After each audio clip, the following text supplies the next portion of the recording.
The fear of Nahid Rana is real. Nahid রানার গতি একটা ভয়ের দম বন্ধকর আবহাওয়া সৃষ্টি করতে পারে।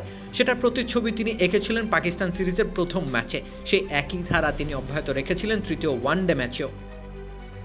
গাজী ঘোরি তো পপিং ক্রিজে আটকে গেলেন। নাহিদের গতির সামনে তিনি নিরুত্তর, না যেতে পারলেন ফ্রন্ট ফুটে, না যেতে পারলেন ব্যাক ফুটে। কোনো কিছু বোঝার আগেই বল জমা হয় লিটনের দস্তানায়। এটা ভয়, এটাই গতির সেই আজন্ম ভয়। আর সেই ভয় বাড়াতে নাহিদ যুক্ত করে দেন শর্ট বল।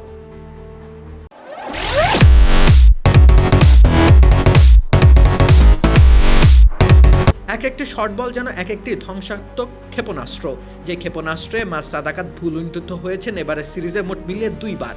মাস সাদাকাত পুল শট খুব একটা খারাপ খেলেন না, কিন্তু 2 বার তিনি পরাস্ত হয়েছেন নাহিদের গতির সামনে। একবার পুল শট করতে গিয়ে তিনি ক্যাচ দিয়েছেন ফাইন লেগে, সেটা ছিল সিরিজের প্রথম ম্যাচে। এরপর সিরিজের শেষ ম্যাচে আবারও পুল শট খেলতে গিয়ে আটকা পড়লেন লিটনের দস্তানায়। ওই গতির সাথে সক্ষতা গড়ে তুলতে না পারার কারণেই তিনি আর পেরে ওঠেননি শেষমেশ।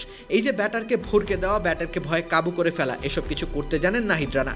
যখন মনে হবে খেলা একেবারে নিস্তেজ হয়ে গেছে, তখনই নাহিদ ত্রাসের ভয়ানক চিত্র অঙ্কন করতে জানেন।